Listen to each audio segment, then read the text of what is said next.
برادران ملت اسلامی، السلام علیکم ورحمۃ اللہ وبرکاتہ۔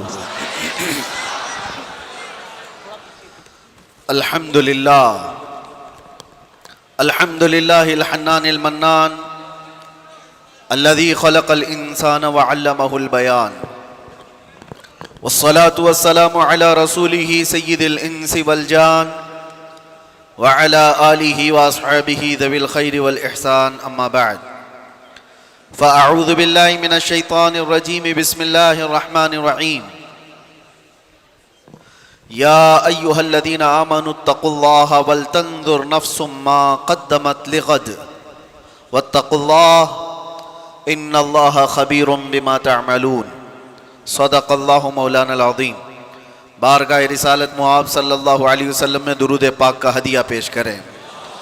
اللہم صلی علی سیدنا محمد معدن الجود والکرم وآلہ واصحابہ الکرام وابنہ الکریم وبارک وسلم صلاۃ دائمۃ سرمدا ابدا۔ وقت کی سوئیاں گزرتی گئی، سال پھر ختم ہونے کو آیا، اور ہماری یہ محفل مسلسل کئی سالوں سے آپ دیکھتے آ رہے ہیں۔ 2023 میں یہی محفل میں ہم اسی طرح آپ کے سامنے تھے، آپ یہاں موجود تھے جب سال کا آخری حصہ گزر رہا تھا، 24 آ رہا تھا۔ ویسے ہی لفظ سے ہی لوگ سمجھ جاتے ہیں، ہمارے لیے 24 اچھا ہوتا بھی نہیں، اور میرا بھی سال 24 پورا لوگوں نے ابتلا و آزمائش ساری چیزیں دیکھی۔ 8 مہینے تو 24 کے ویسے ہی چلے گئے ہمارے، لیکن خوشخبری لیتا ہوا اعلیٰ حضرت کا 25 بھی آیا۔ 24 گزرنے کے بعد ہی 25 آتا ہے۔ 25 سے نسبت ہے امام اہل سنت اعلیٰ حضرت کو۔ سنی جانتے ہیں عدد سے زیادہ ہمارا تعلق ہے، چھٹی والے ہیں، 11ویں والے ہیں، 12ویں والے ہیں، 25 والے ہیں، عدد سے تعلق ہے، اس لیے کہ یہ عدد وقت کے ساتھ جڑا ہوا ہے، دنوں کے ساتھ جڑا ہوا ہے، اور تاریخ نہیں ہے تو پھر کچھ بھی نہیں ہے۔ 25 بھی اب گزرنے کو آیا، مختصر سا وقت باقی ہے۔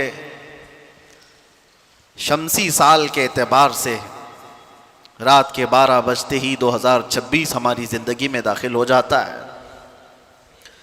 میرے عزیزو، خاص طور پر آج کی جو محفل ہم منعقد کرتے آئے، جس کو 31st نائٹ کے نام سے آپ لوگ پہچانتے ہیں، دنیا خرافات، واہیات اور بےہودگی کے لیے اس رات کو استعمال کرتی ہے۔ لوگوں کو یہ لگتا ہے کہ آج کی یہ رات عیاشی کی رات ہے، انجوائے کرنے کی رات ہے۔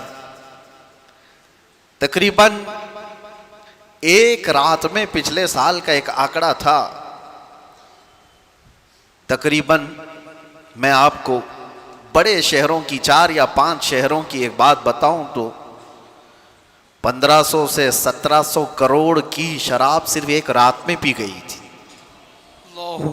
اس سے زیادہ بھی آنکڑے ہو سکتے ہیں۔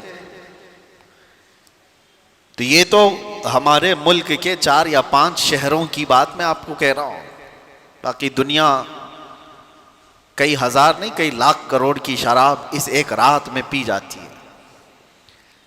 تو اس رات کو لوگوں نے جس انداز سے بنایا ہے، لوگ یہ سمجھتے ہیں کہ آج ہی کی بات ہے، ایک صاحب نے کہا کہ 31st نائٹ کو آپ کا بیان ہم سنتے ہیں، لیکن حضرت ایک بات یہ دل کو لگتی ہے، جہاں ہزاروں محفلیں عیاشی کی ہو رہی ہیں، ایک آدھ اس محفل سے کیا فرق پڑ جائے گا؟ آپ کا ایک جلسہ ہوتا ہوگا یا کچھ لوگ کرتے ہوں گے چند جگہوں پر، اس سے کیا فرق پڑے گا؟ میرے عزیزو، کبھی بھی اس بات کی طرف نہیں جانا کہ کیا فرق پڑتا ہے۔ ہمیشہ یاد رکھنا، انقلاب کسی ایک سے بھی آ سکتا ہے۔ بہت زیادہ تعداد کی ضرورت نہیں ہوتی، کبھی چھوٹا سا وقت بہت بڑا انقلاب لاتا ہے۔ تو ہم مایوس نہیں ہوتے. میں نے کافی سال پہلے ایک حکایت پڑھی تھی جس میں ایک بندے کے بارے میں مشہور تھا. وہ جتنا کماتا تھا شراب کے لیے استعمال کرتا تھا، پیسے پورے شراب کے لیے استعمال کرتا تھا. اور اس کے بعد یا تو پھر کسی طوائف کے گھر پر، یہ اس کا کام تھا.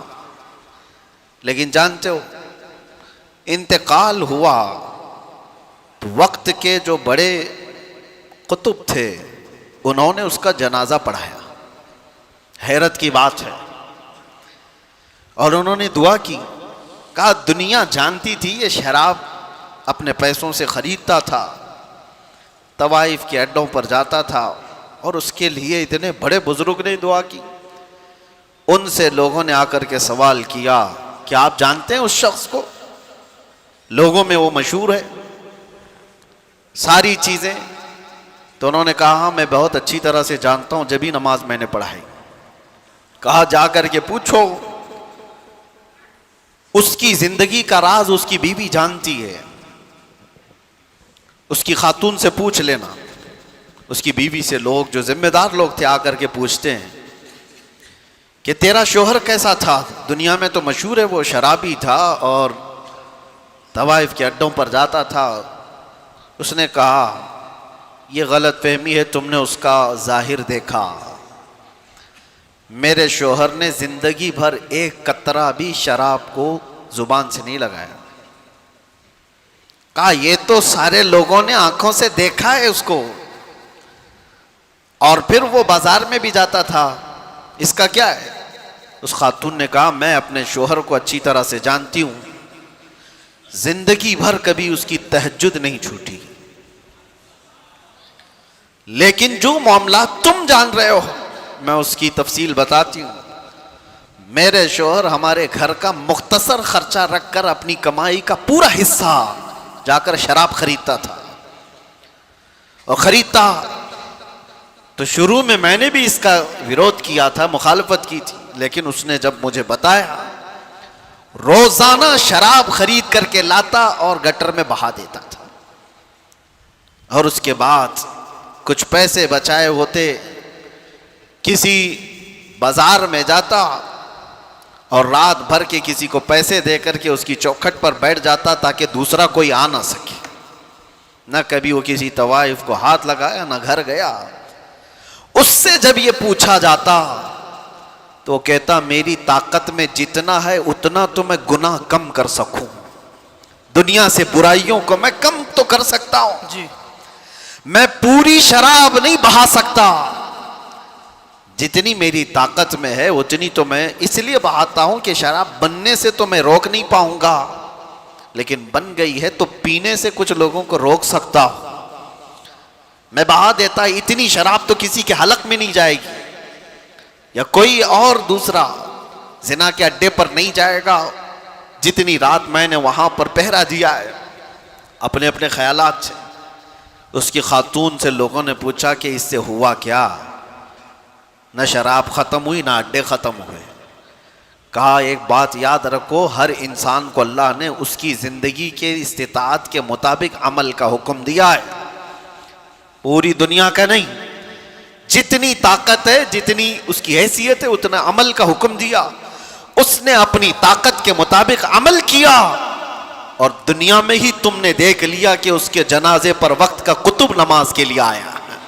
سبحان اللہ. آخرت میں جو اس کی عزت ہوگی وہ اللہ کے ہاں ہے.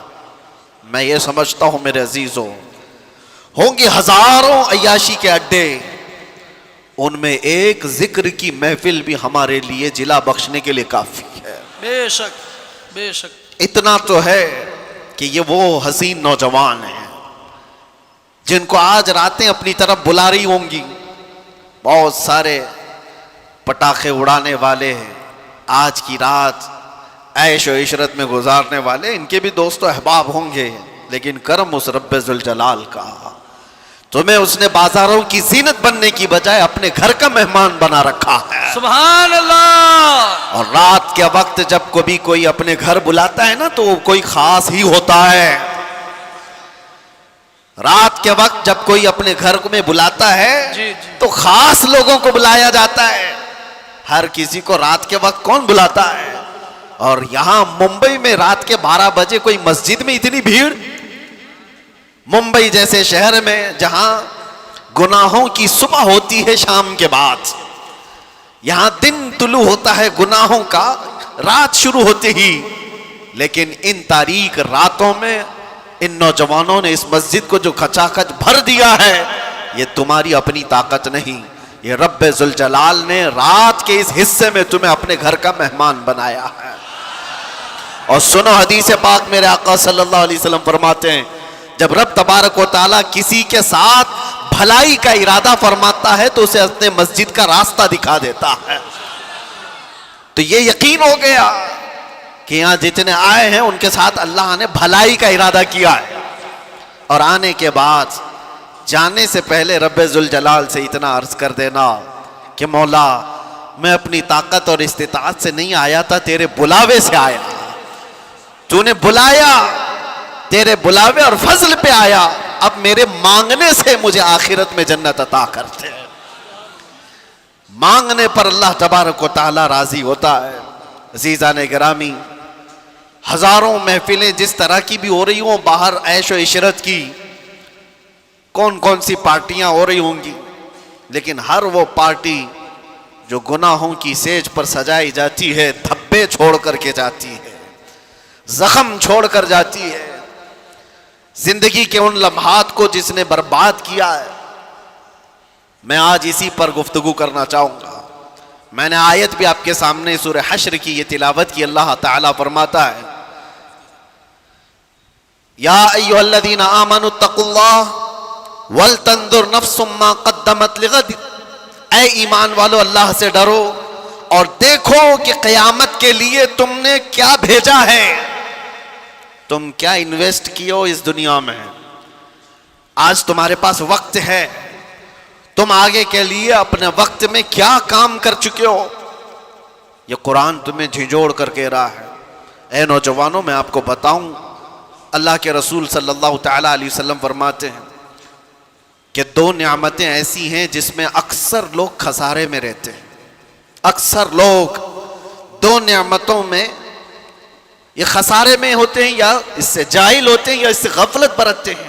وہ 2 نعمتیں کیا ہیں؟ حدیث پاک رسول کریم صلی اللہ علیہ وسلم فرماتے ہیں الصحت والفراغہ، صحت جو اللہ نے تمہیں تندرستی دی ہے یہ ایک نعمت، اس کو آدمی ہلکے میں لیتا ہے۔ دوسری وقت کی نعمت، جو وقت تمہیں آج دیا گیا ہے، یہ وقت جیسی گزرتا ہے واپس کبھی نہیں آتا، کبھی نہیں آتا۔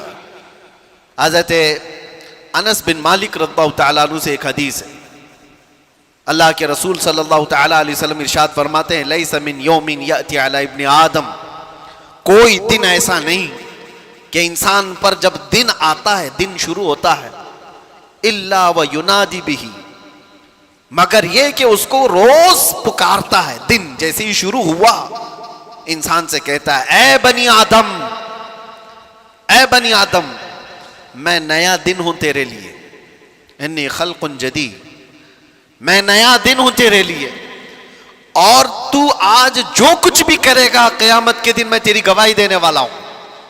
روزانہ ہر دن ہماری زندگی میں یہ کہتا ہے، اور حضور فرماتے ہیں رات بھی یہی کہتی ہے۔ جیسی رات طلوع ہوتی ہے انسان سے وہ کہتی ہے اے بنی آدم، میں نئی رات ہوں تیری زندگی میں۔ یہ آج جو رات ہے یہ کیا پہلے کبھی آئی تھی آپ کی زندگی میں؟ آج 31 دسمبر 2025، یا اس سے پہلے کبھی آیا تھا یہ دن؟ گزر جانے کے بعد کبھی اور آئے گا؟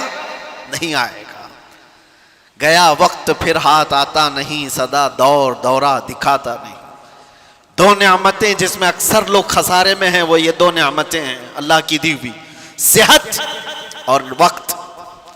اور وقت کو برباد کرنے والے وہ لوگ ہیں جو عیاشیوں میں آج مبتلا ہیں۔ وقت کو جنہوں نے غنیمت نہیں سمجھا، ہم نے زندگی میں بھی بہت سارے ایسے لوگوں کو تڑپتے ہوئے دیکھا ہے۔ اے نوجوانوں، ذرا بوڑھوں سے پوچھ لو ان کی جوانی کا کیسا آج ان کو جوانی کا وقت جو گزرا ہے ان کو آج کیسا پریشان کرتا ہے وقت کہ کاش ہم یہ کر لیے ہوتے، کاش ہم یہ کر لیے ہوتے. بڑھاپا پورا کاش میں گزر جاتا ہے، کیونکہ وہ واپس کسی نے آج تک جوانی پلٹا کر نہیں دی.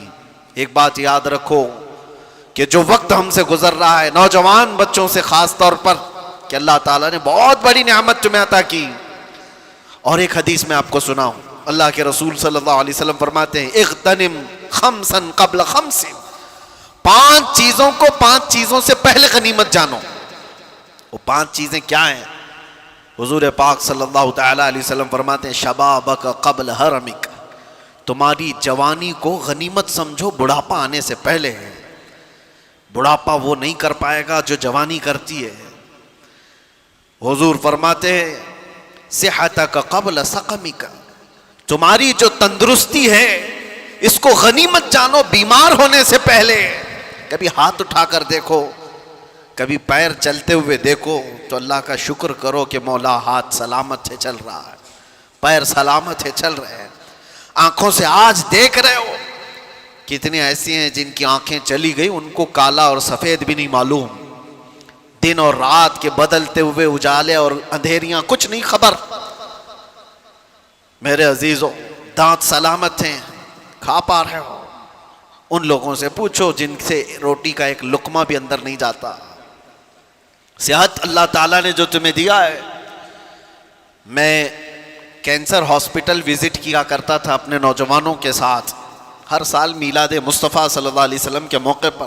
ایک بار ایک مریض کو میں دیکھ رہا تھا جو کینسر میں مبتلا ہے. کبھی آپ بھی جا کر ان کو دیکھنا، کئی قسم کے ناسور ان کے جسم کو تباہ کر چکے ہیں. کیمو کرواتے ہوئے لوگ، تڑپتے ہوئے لوگ جسموں کے لیے. ایک مریض آج بھی مجھے یاد آتا ہے، گردن میں کوئی پھوڑی ہوئی تھی کینسر کی، جس کی وجہ سے تکیا پورا خون سے بھر جاتا تھا اور اس کو کئی مرتبہ آپریشن کیا گیا پھر واپس. لیکن مسئلہ یہ ہے کہ وہ بڑی عمر کا نہیں تھا، 40 سے 42 سال کا تھا. اس کی ایک بات مجھے یاد آتی، جاتے ہی رونے لگا. سارے لوگ روتے ہیں بیماریوں میں، کہتے دعا کیجئے اس سے نجات مل جائے. دعا تو کرتے ہیں. میں اس لیے کہہ رہا ہوں میرے عزیزوں، وہاں جانے کی ایک وجہ یہ نہیں کہ فروٹ بانٹ کر کے فوٹو لینے کے لیے، اس لیے جاؤ کہ تمہیں تمہاری صحت کا اندازہ ہو جائے، اللہ کا شکر کرنے کا تمہیں احساس پیدا ہو جائے. اس کی جگہ میں تو نہیں لیٹا ہوں، میرا تو جسم سلامت ہے. اور اس آدمی نے مجھ سے کہا تھا کہ حضرت مجھے صرف اس بات کا دکھ ہوتا ہے کہ میں سر اٹھا نہیں پاتا. جیسے ہی سر اٹھائیں گے یہ پھوڑی پھر سے خون رسنا شروع کر دیتی ہے. کینسر کی پھوڑی ہے، ہلا بھی نہیں پاتا. اس لیے دکھ ہوتا ہے کہ جوانی میں میرے پاس اچھا وقت تھا، آج شدت سے خواہش ہوتی ہے کہ اللہ کی بارگاہ میں ایک سجدہ کر لوں، مجھے اس کی مہلت نہیں ہے. میں سجدہ کرنے جیسا بھی نہیں رہ گیا. ہم نے کہا اشارے سے تم اپنی نماز پڑھ لو، اللہ کے ہاں قبول ہے. لیکن وہ کہتا ہے شدت سے خواہش یہ ہے کہ پیشانی اس کی رب کے حضور ٹیک تو دوں ایک بار. میری اتنی بھی استطاعت نہیں. وہ بات مجھے آج تک لگی ہوئی ہے. میرے عزیزوں، صحت تمہاری اتنی بڑی نعمت ہے کہ جب یہ تم سے ختم کر لی جائے تو سوائے کاش اور پچھتاوے کہ کچھ نہیں رہتا. ہمارے پاس کوئی چیز نہیں رہتی. نوجوانوں نے اس کو ہلکے میں لیا ہے، صحت کو برباد کرتے ہیں. اور نبی کریم صلی اللہ تعالی علیہ وسلم نے تیسری چیز کیا فرمائی؟ آپ صلی اللہ تعالی علیہ وسلم فرماتے ہیں غناک قبل فقرک. آج اللہ نے تمہیں تونگری دی ہے، مال و دولت عطا کیا ہے، تو محتاجی آنے سے پہلے اس مال کی غنیمت کو سمجھو. اس پہ عیاشی مت کرو، اس کو برباد مت کرو. ایسے محتاج ہو جاؤ گے کہ پھر ہم نے ایسے لوگوں کو بھی دیکھا ہے جن کے پاس تھیلے بھر بھر کر پیسے رکھنے کی داستانیں سنائی جاتی تھی، لیکن آج ان کی حالت یہ ہے کہ پڑوسیوں سے روٹی مانگ کر کھانا پڑتا ہے۔ یہ میں مبالغہ نہیں کر رہا ہوں، دیکھی ہوئی باتیں ہیں۔ کب تمہارا یہ تونگری، تمہارا یہ مال ضائع ہو جائے تمہیں اندازہ بھی نہیں، سال بھر میں کروڑ پتی روڑ پتی بن جاتے ہیں۔ تمہارے پاس اللہ تعالیٰ نے غنا عطا کیا ہے تو یہ عیاشی کے لیے نہیں، بربادی کے لیے نہیں ہے، فضول خرچی کے لیے نہیں ہے۔ اور میں آج ہی، جیسے کہ آج عرس نوری بھی ہے حضور سیدنا ابو الحسین احمد شاہ نوری رحمۃ اللہ تعالی علیہ، حضور احسن العلماء رحمۃ اللہ تعالی علیہ کا ایک قول جو ان کے صاحبزادوں سے نقل ہے، فرماتے کہ آپ فرماتے تھے جو بندہ مال آنے کے بعد نہیں ڈگمگایا وہ اللہ کا محبوب ہے، اور ایسا بہت کم ہوتا ہے، ایسا بہت کم ہوتا ہے۔ تلوار سے جو ڈرایا جاتا ہے، مثال کے طور پر میں آج یہ بات بہت سارے لوگوں سے کہتا ہوں، آزمائش دو طرح کی ہوتی ہے، ہمیں ڈرا کر کے کوئی یہ کہے دین چھوڑ دے، ہم تو نہیں ڈرنے والے، کیا کر لے گا، تلوار گردن پہ رکھتا ہے، پھانسی پر لٹکاتا ہے، سب کے لیے تیار ہے، یہ پراؤڈ فیل ہوتا ہے۔ آپ بھی اس چیز کا احساس رکھتے ہوں گے، میں ہر تکلیف کو گوارا کر لوں گا، اور ہم نے ایسے بچوں کو دیکھا بھی ہے، قید کی حالت میں بھی دیکھا ہے، جنہوں نے بہت سختیاں برداشت کی لیکن ٹس سے مس نہیں ہوئے۔ اس زمانے کی بات، ایک آزمائش یہ ہے کہ ظالم تمہیں تلوار دکھا کر، چاقو دکھا کر، پھانسی کا پھندا دکھا کر کے ڈرائے، اور تم یہ کہو کہ نہیں، میں اپنے دین سے بالکل روگردانی نہیں کر سکتا، میں اپنے نبی پاک سے تھوڑی دیر کے لیے بھی غداری یا بے وفائی نہیں کر سکتا۔ ہو سکتا ہے آپ سب کا ایمان ایسا ہو، لیکن دوسرا ایک امتحان ہے، وہ اس سے ڈینجر ہے۔ دنیا تلوار دکھا کر کے جو امتحان لیتی ہے وہ چھوٹا امتحان ہے، مال اور حسن دکھا کر کے جب امتحان لیا جاتا ہے تو اچھے اچھے تقوی والے بھی بھسم ہو جاتے ہیں، وہ کب نکل گئے پتہ ہی نہیں چلتا۔ مال کی لالچ انسان کا ضمیر خرید لیتی ہے، مال کی لالچ انسان کا ایمان خرید لیتی ہے۔ اس لیے میرے عزیزو، یہ ہلکی بات نہیں ہے، تمہیں اللہ تبارک و تعالیٰ نے غنا دیا ہے، مال دیا ہے تو بربادی کے لیے نہیں، اس کی قدر کرو، ایک ایک چیز۔ اور ایک حدیث ہے، اللہ کے نبی صلی اللہ تعالیٰ علیہ وسلم فرماتے ہیں 4 چیزیں ایسی ہیں جب تک انسان قیامت کے دن ان 4 کا جواب نہیں دے گا اسے قدم بھی ہٹانے کی اجازت نہیں ہوگی۔ لا تزول قدما عبدہ حتی یسأل عن 4، فرمایا کہ 4 چیزیں ایسی ہیں کہ قدم بھی نہیں ہٹائے گا قیامت کے دن جب تک ان چیزوں کا جواب نہیں دے گا۔ وہ 4 چیزوں میں سب سے پہلا سوال اللہ تعالیٰ فرمائے گا کہ میں نے تجھے جوانی دی تھی، کہاں خرچہ کیا؟ تمہیں وقت کا حساب دینا ہوگا، تمہیں بتانا ہوگا۔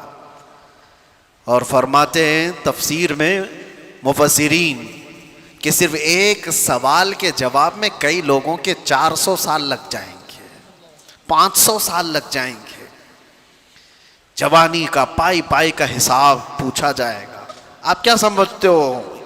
بہت سارے نوجوان یہ سمجھتے ہیں کہ ہمیں جو وقت ملا ہے یہ ہمارا گولڈن ایرا ہے، اس میں عیاشی کے لیے ہر طرح کے سامان ہمارے پاس ہیں، مولانا جب عبادت کرنے کا وقت آئے گا کر لیں گے۔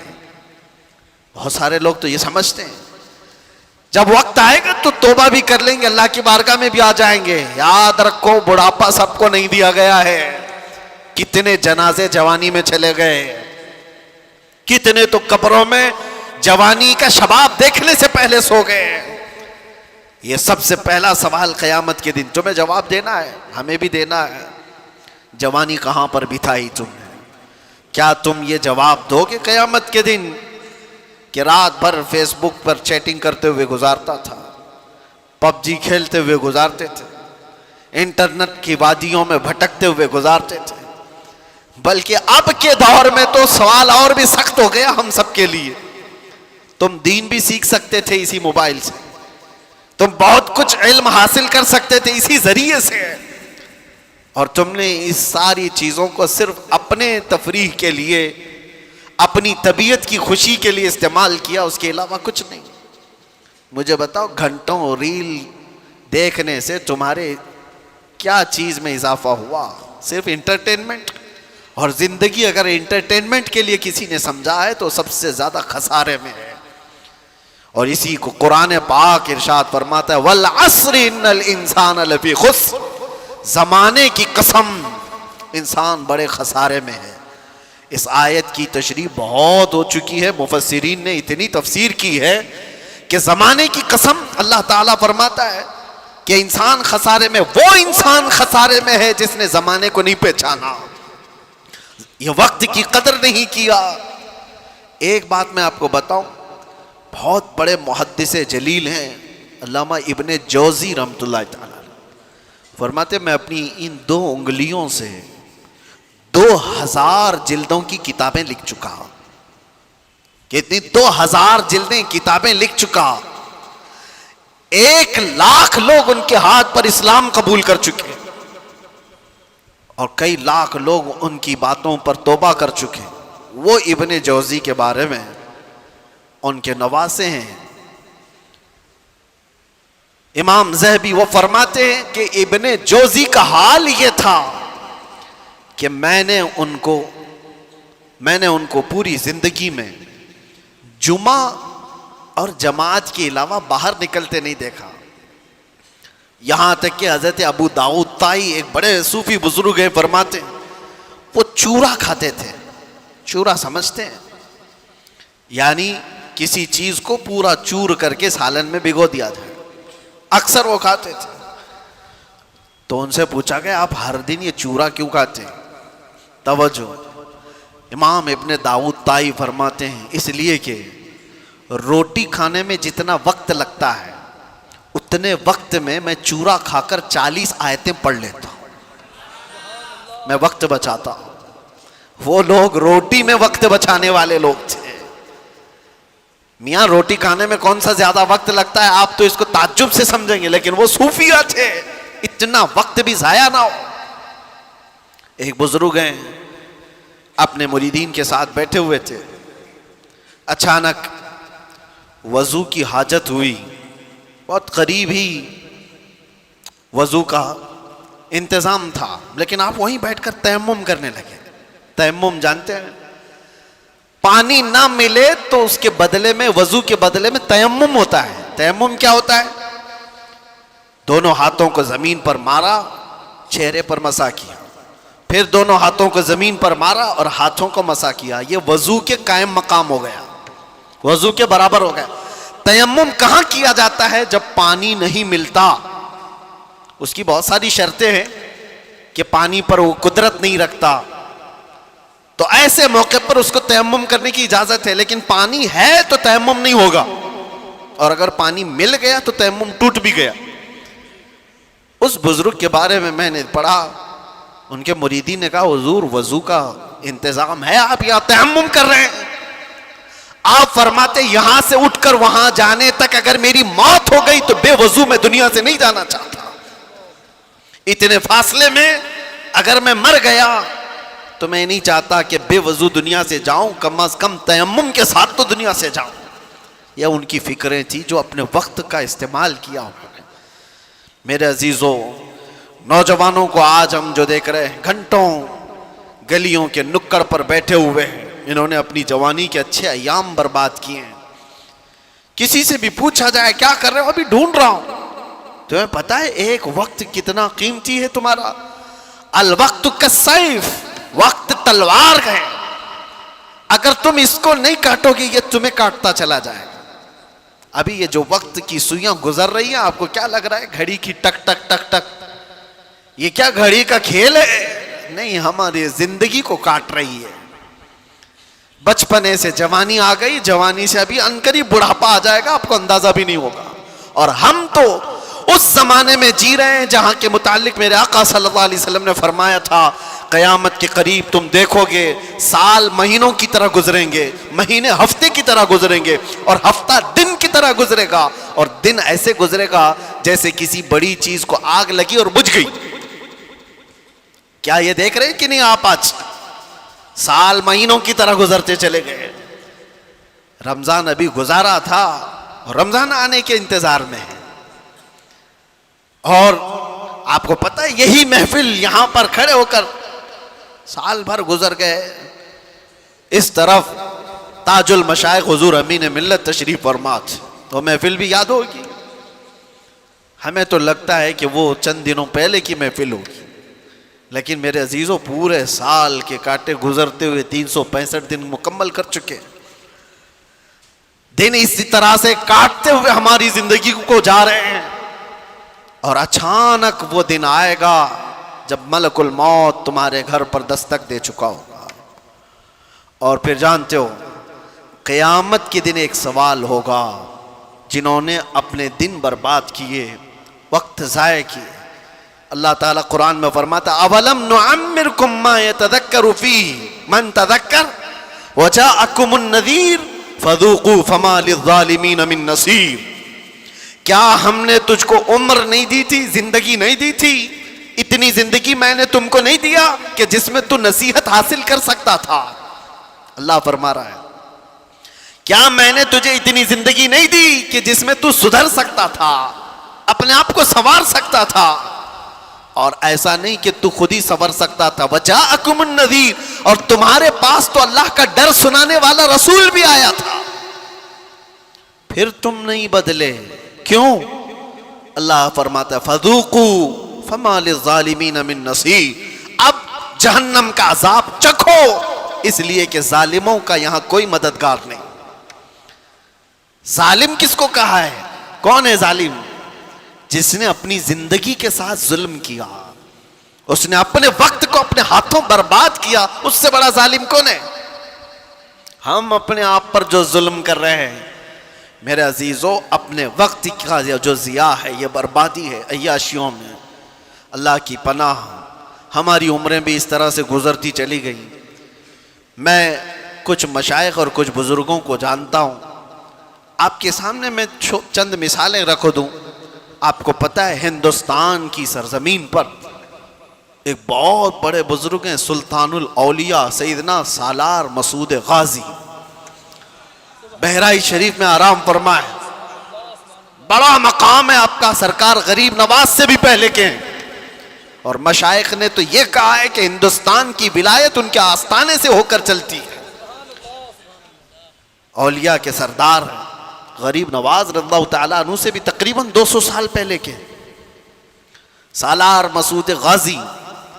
یہ بات ان کی میں کیوں کہہ رہا ہوں؟ اتنا بڑا مقام اولیاء کی جماعت میں آپ نے حاصل کر لیا، لیکن جانتے ہو آپ سالار مسعود غازی کی عمر انتقال کے وقت 19 برس کی تھی، وہ صرف 19 سال کے تھے۔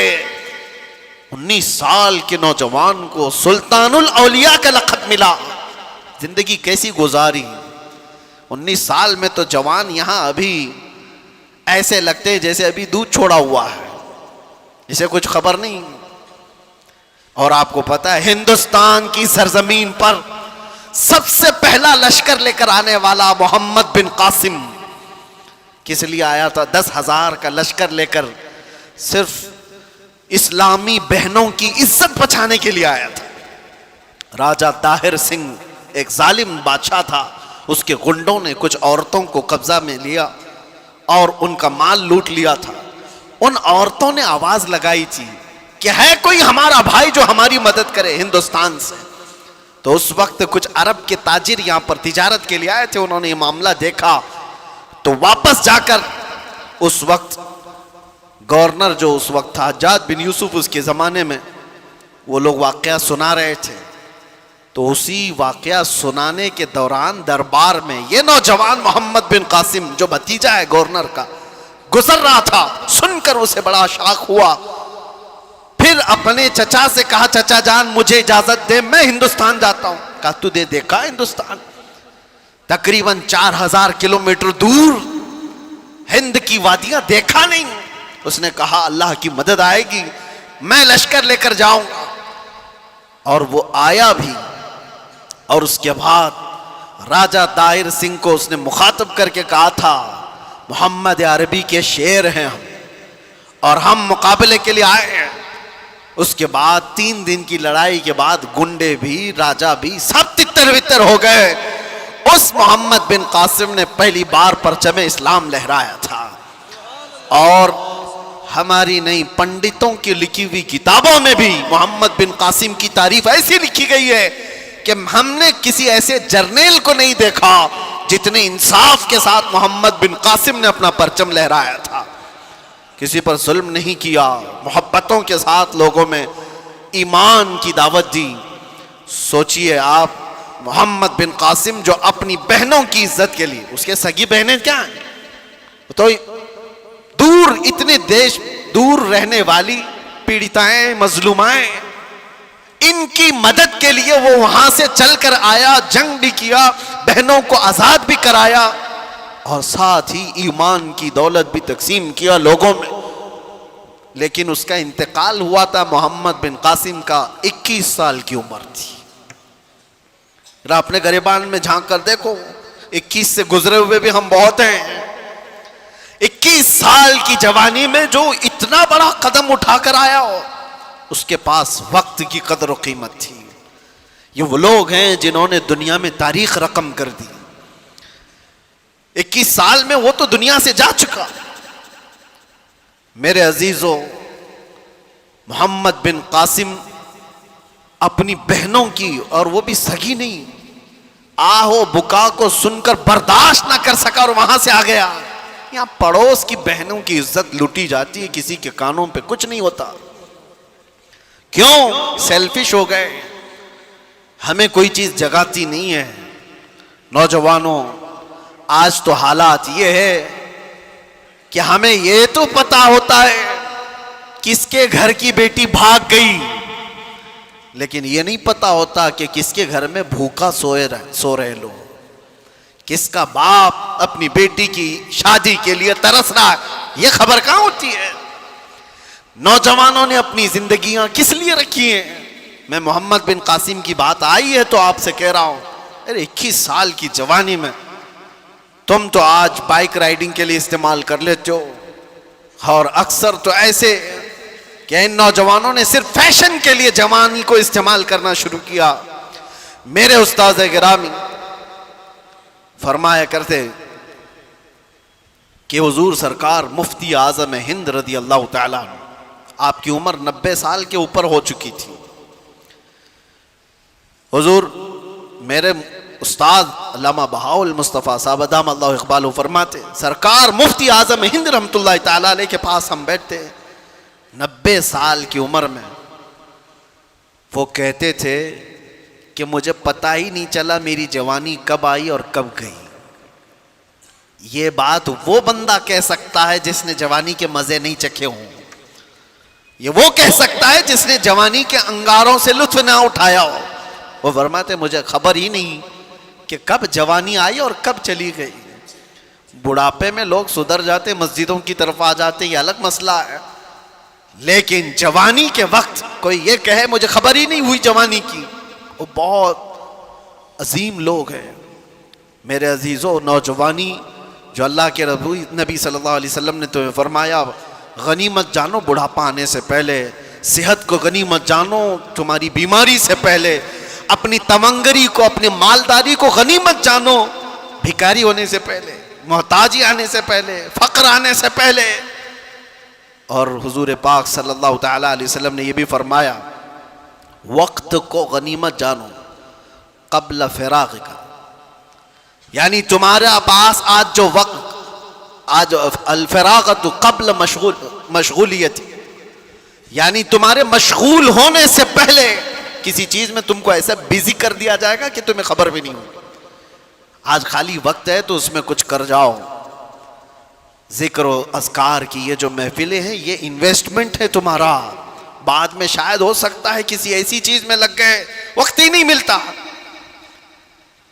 کتنے ایسے لوگ ہیں، میں آپ کو بتاؤں، سیدنا یحییٰ علیہ السلام اللہ کے نبی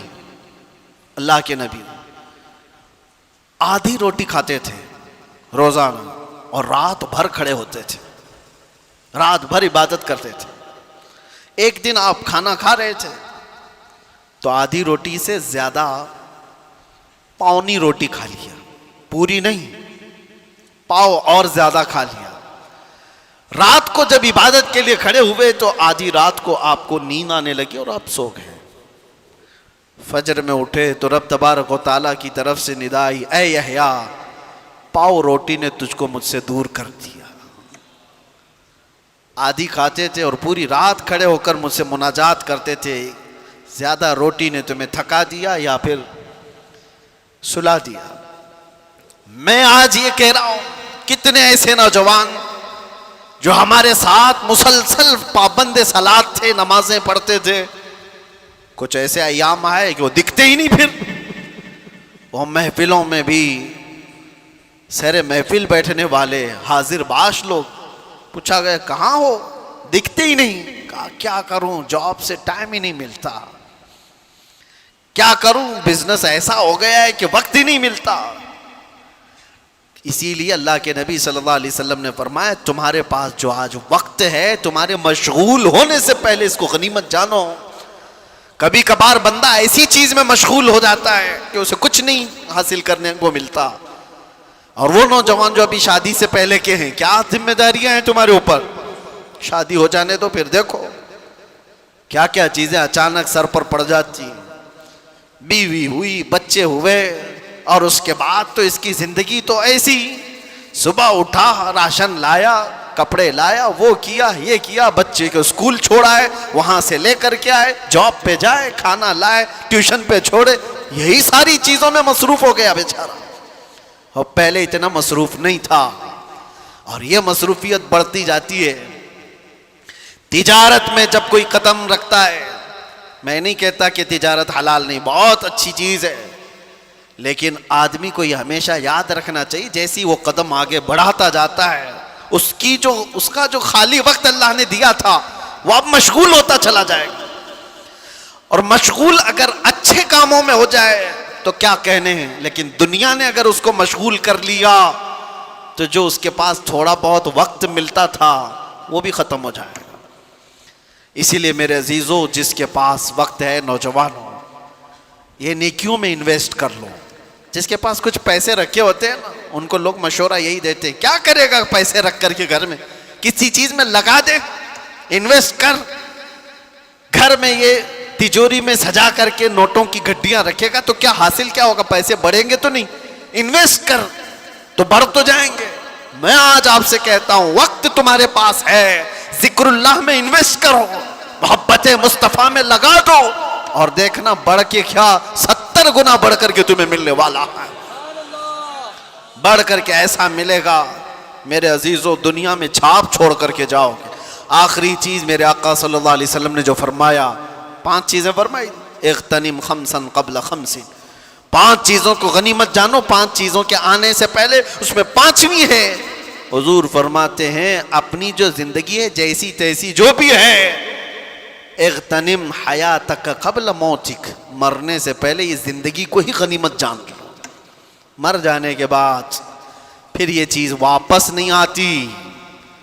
آج ہم زندہ ہیں، ایک دوسرے کو دیکھ رہے ہیں، سن رہے ہیں، تمہارے ہاتھ اٹھ سکتے ہیں، پیر چل سکتے ہیں، تمہاری زبان چل سکتی ہے ذکر الہی میں۔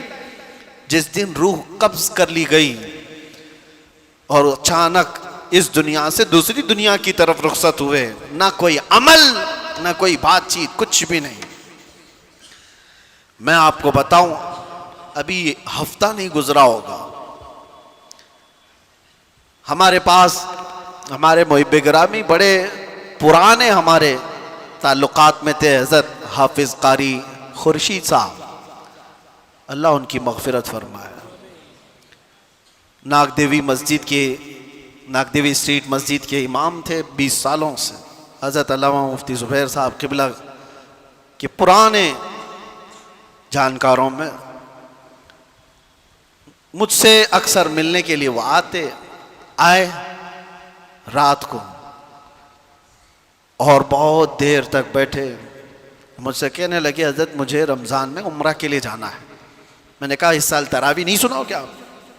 کہا نہیں، اس سال دوسرے نائب سنا رہے ہیں، مسجد والوں نے کہا اس سال پورا مدینے میں آپ رمضان گزارو۔ میں نے کہا بہت اچھا ہے۔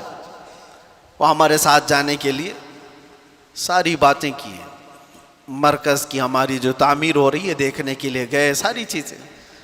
میں وہاں سے نکل کر اجمیر شریف کے سفر پر گیا، دوسرا دن نہیں گزرا ابھی، ان کے ساتھ جو آئے کئی تصویریں بھی ان کی موجود تھیں۔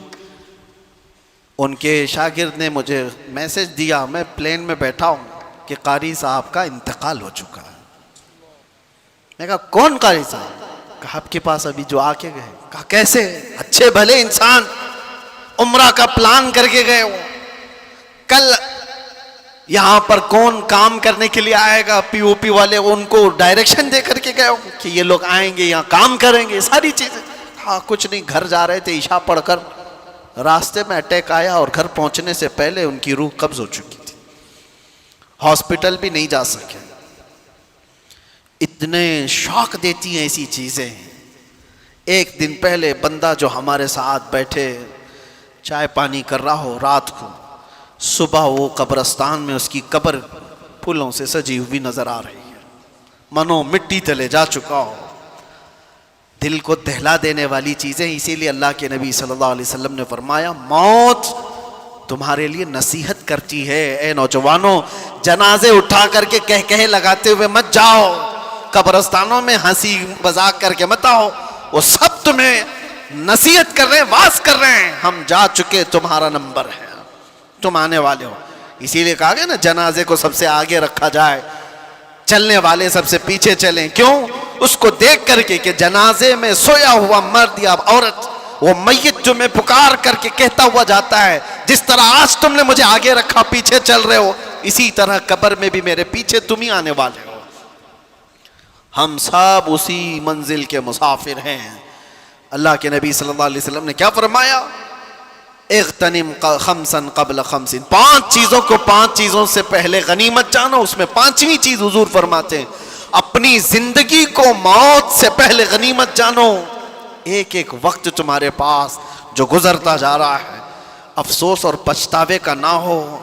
موت کے وقت حضرت سفیان ثوری رضی اللہ تعالیٰ عنہ مشہور بزرگ ہیں، فرماتے ہیں ایک جنازہ جا رہا تھا، اس میں ایک بچی ساتھ میں جا رہی تھی، اس کے باپ کا جنازہ تھا، روتی ہوئی جا رہی تھی، بہت روتی ہوئی جا رہی تھی۔ دیکھا وہ کیا کہہ رہی تھی، حضرت سفیان ثوری دیکھتے ہیں 8 سال کی بچی ہے، وہ یہ کہتی جا رہی ہے کہ بابا آج ہمارے گھر پر بڑی مصیبت آئی، ایسی مصیبت کبھی آئی نہیں تھی۔ تو انہوں نے اس بچی سے روک کر کے کہا بیٹا تمہارے گھر پر نہیں، جو تیرے باپ پر آئی ہے نا موت، اس سے بڑی کبھی آ نہیں سکتی، وہ سب سے بڑی ہے۔ تم تو دوسرے دن نارمل ہو جاؤ گے، کھانے پینے لگ جاؤ، جس پر موت آئی ہے وہ سب سے بڑی آزمائش ہے اس کے لیے۔ تو یہ نہیں جانتی کہ تیرے باپ پر جو آئی ہے وہ سب سے بڑی ہے۔ اس کے بعد اس باپ کو جنازہ لے جا کر کے دفن کر دیا گیا۔ دوسرے دن حضرت سفیان ثوری قبرستان گئے تھے، اس لڑکی کو دیکھا اپنے باپ کی قبر کے پاس بیٹھی رو رہی ہے، اپنے باپ کی محبت میں مبتلا تھی، اور کہتی بیمار تھا میرا باپ، اور قبر سے باتیں کر رہی ہے ابا کل کی رات کیسی گزری تمہاری، جب گھر پر ہوتے تو میں بچھونا لگا دیتی تھی، اور گھر پر ہوتے تو میں تمہیں اوڑھنے کے لیے چادر دیتی، گھر پر تم بیمار تھے تو تمہیں میں پکڑ کر اٹھاتی تھی، تمہیں دوائیاں لاتی تھی، کھانا کھلاتی تھی، اور تمہیں تھپک کر کے میں سلاتی تھی۔ ابا جان کل کی رات کیسی گزری تمہاری، قبر کی یہ پہلی رات۔ حضرت سفیان ثوری اس بچی کی باتیں سن رہے تھے پیچھے کھڑے ہو کر، پھر آپ نے آ کر کے کہا بیٹا باپ سے یہ مت پوچھ کہ کل کی رات کیسی گزری، اور تو اپنے واقعات مت بتا کہ میں تجھے بستر پر اٹھاتی تھی، سلاتی تھی، چادر دیتی تھی، تھپکتی تھی، یہ پوچھ بابا ہم نے جو کفن پہنا کر بھیجا تھا اس کو فرشتوں نے رکھا ہے یا اس کو نکال کر ننگا کر دیا ہے، یہ پوچھ کہ تجھے ہم نے صحیح سلامت جسم کے ساتھ بھیجا تھا، کہیں اس صحیح سلامت جسم پر سانپ اور بچھوؤں نے تو حملہ نہیں کر دیا ہے؟ یہ پوچھ اپنی باپ سے۔ کھانے پینے کی چیزیں، دوائیوں کی چیزیں ہو گئی، ختم ہو گئی۔ اب قبر میں دوائیاں نہیں پوچھی جائیں گی، کھانا پینا اور بستر اور اوڑھنا نہیں پوچھا جائے گا۔ اب اس سے جو پوچھا جائے گا اس کے اعمال کے بارے میں، اس کے اعمال کے بارے میں۔ عزیزان گرامی وقار، موت آنی ہے، اس سے انکار کرو گے تو بھی کچھ مطلب نہیں ہے۔ کون ہے اس دنیا میں جو انکار کر کے دکھائے؟ وہ کسی بھی مذہب والا ہو، کسی بھی دین والا ہو، موت سے کسی کو انکار نہیں۔ موت سے کس کو رستگاری ہے؟ آج ان کی تو کل ہماری باری ہے۔ آگاہ اپنی موت سے کوئی بشر نہیں، سامان 100 برس کا ہے، پل کی خبر نہیں۔ اللہ کے نبی صلی اللہ تعالی علیہ وسلم نے ارشاد فرمایا، اپنی حیات کو غنیمت جانو، موت آنے سے پہلے۔ موت کے بعد پھر یہ حیات، یہ جو زندگی ہے، اس کے صرف خواہش کرتے رہ جاؤ گے، کاش۔ اور قرآن پاک میں اللہ تعالیٰ فرماتا ہے، کئی لوگ اللہ کی بارگاہ میں تمنا کریں، اے اللہ ایک بار دوبارہ ہمیں اس دنیا میں بھیج دے، ہم اچھے عمل کر کے آئیں گے۔ رب تعالیٰ فرماتا ہے، کلا، ہرگز نہیں، واپس وہاں کوئی نہیں جا سکتا۔ جب اس دار فانی میں، اس دنیا میں اللہ کے ولیوں کو واپس نہیں بھیجا گیا، تمہاری ہماری حیثیت کیا ہے؟ ایک بار قضا آ گئی، ایک بار موت آ گئی، اس کے بعد اس ساری دنیا کو ترک کر کے ہمیں جانا ہے۔ قبرستان جانے کے بعد کبھی میں محسوس کرتا ہوں، ممبئی والوں کو تو بہت ساری چیزیں عبرت کے لیے حاصل کرنا چاہیے۔ ہمارے ہاں قبرستانوں میں قبریں دوبارہ نہیں کھولی جاتی، یہاں جس طرح 6 مہینے سال بھر میں کھول دیتے ہیں۔ ہم تو بچپن میں کبھی کسی قبر کے کھلنے کی بھی بات نہیں سنتے تھے، لیکن یہاں تو روز دیکھتے ہیں، جب بھی جنازہ لے کر جائیں، جو قبر کھودی جائے اس میں پتہ نہیں کتنی کھوپڑیاں نکلتی، کتنی ہڈیاں نکلتی، کتنوں کے پاؤں کی ہڈیاں، ہاتھوں کی ہڈیاں۔ ارے ہم نے تو سوکھی کھوپڑیاں دیکھی ہیں یہاں قبرستانوں، اور یہ دیکھنے کے بعد احساس ہوتا ہے یہ وہ لوگ ہیں جو اپنے عمدہ کپڑوں پہ فخر کرتے تھے، یہ وہ لوگ ہیں جو عمدہ گاڑیوں میں سفر کرتے تھے، یہ وہ لوگ ہیں جو مرتبوں کے لیے لڑتے تھے، یہ وہ لوگ ہیں جن کو طاقت کا نشہ تھا، مال کا نشہ تھا، اتنے عاجز و بے بس ہیں کہ ان کی ہڈیاں بکھر گئیں، کھوپڑیاں نیچے بکھر گئیں۔ یہی ساری چیزیں زندگی ختم ہونے کے قریب ہے، ہماری بھی اور تمہاری بھی۔ اسی لیے اللہ کے نبی کی بات یاد کرو، حضور فرماتے اپنی حیات کو غنیمت جانو موت آنے سے پہلے۔ یہ جو سال گزرتے جا رہے ہیں، دیکھو ابھی 26 آ گئے ہماری زندگی میں، آپ کیا سمجھتے ہیں یہ سال کے آتے جاتے رہنے کو؟ میاں ایسا نہیں ہے کہ یہ خوشیوں سے پٹاخے پھوڑنے والا سال ہے، زندگی کا ایک سال تو کم ہوتا جا رہا ہے، ہم تو اپنی موت کے قریب جا رہے ہیں۔ اگر مثال کے طور پر تمہاری زندگی کی عمر ابھی 35 سال ہو گئی اور تمہاری حیات لکھی گئی ہے 50 سال، 35 سال کے بعد اب 36واں سال شروع ہوا، تو مجھے بتاؤ 15 سال بچے تھے اور بہت 14 ہو گئے، ایک سال اور آگئے 13 ہو گئے، ایک سال اور آیا 12 ہو گئے۔ موت سے قریب تر ہوتے جا رہے ہیں ہم، اس لیے ہمارے ہر وقت کو یہ جو حیات ہے غنیمت جانو۔ اللہ کے نبی صلی اللہ تعالی علیہ وسلم کا ایک اور فرمان میں آپ کو سناؤں۔ رسول پاک صلی اللہ تعالی علیہ وسلم ارشاد فرماتے ہیں کہ انسان کی زندگی اتنی مختصر ہے کہ قیامت کے قریب جو آنے والے حالات ہیں اس کے متعلق حضور فرماتے ہیں بچے جوان لگیں گے، جوان بوڑھے نظر آئیں گے۔ مطلب کیا ہے؟ یہ وہ زمانہ ہے جس میں بچے ہی جوان دکھ رہے ہیں اب، اور جوان جو ہے وہ بوڑھے دکھ رہے ہیں۔ دیکھو یہ 5-6 سال کے بچوں کو جو آج معلومات ہیں، ہمارے زمانے کے جوانوں کو بھی نہیں معلوم تھی۔ آج کے 5 سال کے 6 سال کے بچے پورا تمہیں چلا دیں گے، انٹرنیٹ کے بادشاہ ہیں یہ، ان کو موبائل ہاتھ میں دو پوری دنیا یہ بتاتے ہیں، ساری چیزوں کا علم ان کو۔ جوانی کے جو معاملات معلوم تھے وہ 5-6 سال کے بچوں کو آج معلوم ہے۔ یہی تو میرے آقا نے فرمایا ایک زمانہ آئے گا بچے تمہارے جوان دکھیں گے، اور جوانوں کا حال یہ ہے کہ ساری جوانی تو بچپن میں ختم کر لیا، 25 سال کے ہو رہے، 30 سال کے ہو رہے، بڑھاپے جیسی شکل ہو گئی، بال سفید ہونے لگ گئے۔ کئی لوگوں کی زندگیاں دیکھی ہم نے 30 سال کے بعد ریٹائرڈ ہوتے دکھ رہے ہیں، گھر نہیں چل پا رہا ہے، طاقت جواب دے رہی ہے۔ ارے 30-40 سال کی عمر میں لٹک گئے۔ بہت ساری ایسی زندگیاں، یہ قیامت کے قریب ہم اس زمانے میں جی رہے ہیں، ہماری زندگیاں اب شارٹ ہوتی جائیں گی، مختصر ہوتی جائیں گی، اور شاید اگلوں کو جو عمریں ملی تھی وہ عمریں بھی ہم پہنچ نہیں پائیں گے۔ اسی لیے جتنی زندگی ہمارے پاس مختصر سی ہے، کچھ کر گزر جاؤ اور اس کو ضائع ہونے مت دو۔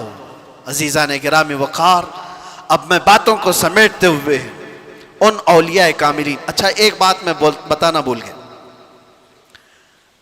میں نے محمد بن قاسم کی مثال دی، سلطان سالار مسعود غازی کی مثال دی۔ یہاں کھڑا ہوں تو میں آپ کو ایک بات بتا دوں، یہ جو مسجد ہے نا، مدن پورہ سنی بڑی جامع مسجد، اس مسجد کو بنانے والے جو حاجی آدم صدیق، نام اسی نام سے مسجد ہے، یہ ایک خاندان ہے۔ میں ان کی پوری تفصیلات میں نہیں جاتے ہوئے ایک بات کہتا ہوں، سابو صدیق صاحب کا نام سنا ہوگا، ان کے نام سے ہاسپٹل بھی ہے، مسافر خانہ بھی ہے، ہو سکتا ہے آپ نے دیکھا ہو یا سنا ہو، بڑا مسافر خانہ ہے، بڑا ہاسپٹل ہے، اچھا، اور ممبئی جیسے شہر، اور تقریباً ان کی زندگی میں ایسی 3 بڑی مسجدیں ہیں۔ ڈیٹیل آپ ہو سکتا ہو جو ٹرسٹ ہے جو یہ سب چلا رہی ان سے معلومات کریں یا ان خاندانوں سے معلومات کریں، میرے علم میں جتنا ہے وہ سابو صدیق صاحب نے یہ بڑی مسجد، ہماری زندگی میں مسجد بنانے کا مسئلہ آ جائے تو سالیں عمریں ختم ہو جائیں، ایسی بڑی مسجدیں جو تقریباً 150 سال کی سے زیادہ سے کھڑی ہوں، 3 مسجدیں، ہاسپٹل، مسافر خانہ اور بھی بہت کچھ۔ لیکن حیرت کی بات یہ ہے کہ وہ سابو صدیق صاحب بھی 30 سال کی عمر میں فوت کر چکے تھے۔ اتنی کم عمر میں اتنا سب کیسے کر کے چلے گئے؟ کچھ لوگ وہ ہیں جن کے وقت میں اللہ نے برکت عطا فرمایا ہے، جو اپنی جوانی میں کر گئے وہ بہت بوڑھے بھی نہیں پہنچ پائیں گے۔ اسی لیے میرے عزیزو، یہ کاموں کو دیکھنے کے بعد پھر احساس ہوتا ہے کہ جوان اگر کوئی ایک کھڑا ہو جائے تو اللہ اس کو اتنی مضبوطی اور طاقت عطا کرتا ہے کہ وہ ہزاروں کو بھی کھڑا کر سکتا ہے۔ لوگ آج سمجھتے ہیں مختصر سی چیز میں ہوتا کیا ہے، بہت کچھ ہوتا ہے۔ آپ کو پتا ہے پوری دنیا میں عشق، محبت اور عشق رسالت کا چرچا جو ہو رہا ہے، اور بہت سارے عاشق ہوں گے، لیکن بریلی کے عاشق کا معاملہ ہی الگ ہے۔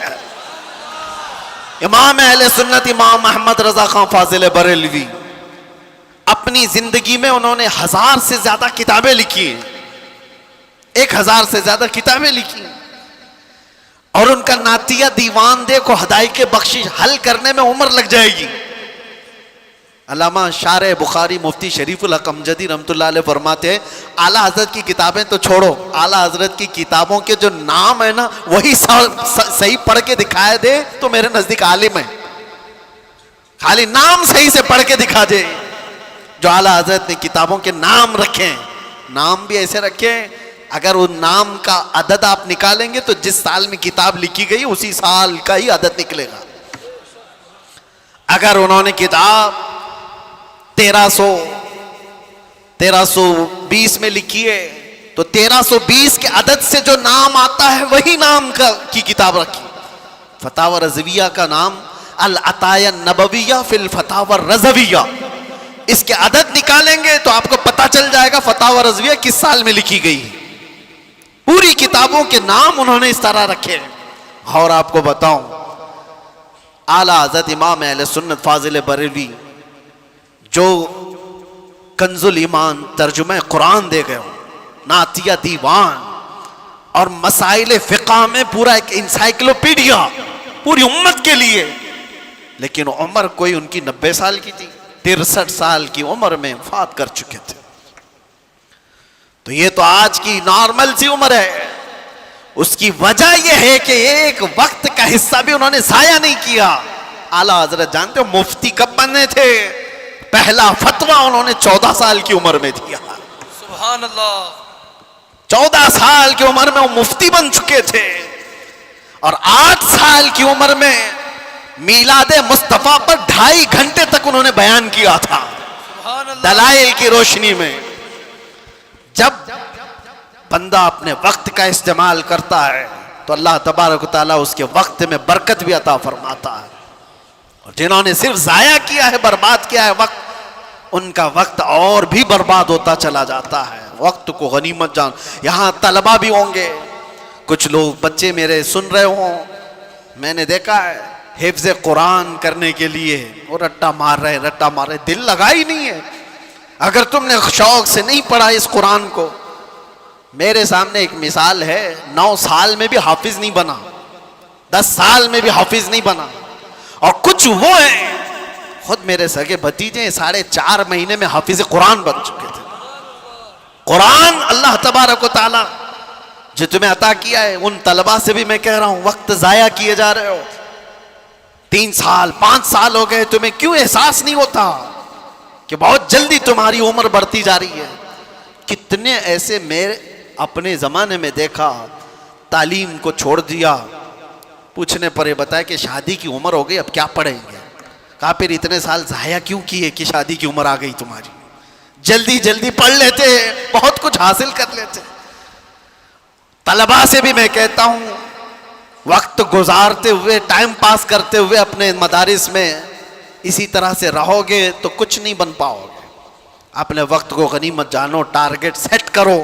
مجھے 2 سال میں یہ کرنا ہے تو مکمل کرنا ہے، مجھے 5 سال میں پورا عالم بننا ہے تو بن کر نکلنا ہے. اپنی زندگی کے اوقات کو جب تک آپ متعین نہیں کرو گے تب تک پھر آپ کا یہ وقت آپ کو کھاتا جائے گا. ایک اور میں آپ کو مشہور بات بتا کر کے جاتا ہوں. میں نے اپنے پڑھنے کے زمانے میں پلنگ کے اوپر ہی لگا لیا تھا کہ فرمایا گیا حاسبوا قبل ان تحاسبوا، حدیث پاک ہے. تم اپنا حساب مکمل کر لو اس سے پہلے کہ تمہارا حساب لیا جائے. تم اپنا حساب کمپلیٹ رکھو کہ تمہارا حساب لیے جانا ہے. یقین ہے کہ نہیں ہے سب کو؟ اقترب للناس حسابهم وهم في غفلة معرضون. اللہ فرماتا ہے لوگوں کے حساب کا وقت قریب ہو چکا لیکن یہ غفلت میں منہ پھیرے ہوئے جی رہے ہیں. وقت قریب آ چکا ہمارا. خیر، یہ ساری باتوں کے بعد آؤ میرے عزیزو، قرآن میں آپ دیکھیں وقت کی اللہ تعالیٰ نے کہاں کہاں قسم یاد فرمائی. وقت اگر یہ نعمت نہیں ہوتا تو اللہ تعالیٰ یوں نہیں فرماتا والضحیٰ واللیل اذا سجا. ضحیٰ کس کو کہتے ہیں؟ چاشت کا وقت ہے. لیل کس کو کہتے ہیں؟ رات کا وقت ہے. والنہار اذا تجلی، اور دن کی قسم جب وہ اپنی روشنی پھیلائے. واللیل اذا یغشی، رات کی قسم جب وہ چھا جائے. اللہ قسم یاد فرما رہا ہے، کوئی ہلکی چیز نہیں ہے یہ. دن کی قسم، رات کی قسم، چاشت کی قسم. والفجر ولیال عشر، فجر کی قسم. اللہ تعالیٰ وقت کی قسم یاد فرما رہا ہے. ایک ایک وقت اتنا عظیم ہے کہ اللہ قسم یاد فرما رہا ہے. تم کیا سمجھے ہو کہ یہ وقت اسے گزارنے کے لیے دیے گئے؟ ان وقتوں میں ان کو غنیمت جانو اور ان میں اپنے اعمال خیر کر کے انویسٹ کرو، ان میں انویسٹ کرو. اور جو بات میں بتانے جا رہا ہوں، وقت اصل ہے کیا چیز اس کو سمجھ لو، ساری گتھیاں سلجھ جائیں. وقت ہے کیا؟ وقت کو آج تک کوئی پکڑ سکا نہیں پکڑ سکے، لیکن پکڑ سکتے ہیں، پکڑ سکتے ہیں. وقت پر اپنا کمان بنا سکتے ہو. وقت کو پکڑنے کا مطلب کیا ہے؟ اس کو گھیر کے نہیں رکھنے کی بات کر رہا ہوں. وقت ایسا کہ اگر تم اس کی باریکی کو سمجھ گئے تو ہر زمانہ تمہارا ہے، ہر وقت تمہارا ہے. تم کبھی بوڑھے ہی نہیں ہوں گے، ہر زمانہ جوان ہے. وہ کیا چیز ہے؟ وقت ہے کیا چیز؟ تم تو 31st نائٹ کے انتظار میں ہو، اپنے برتھ ڈے کے انتظار میں ہو. میرا برتھ ڈے آ رہا ہے،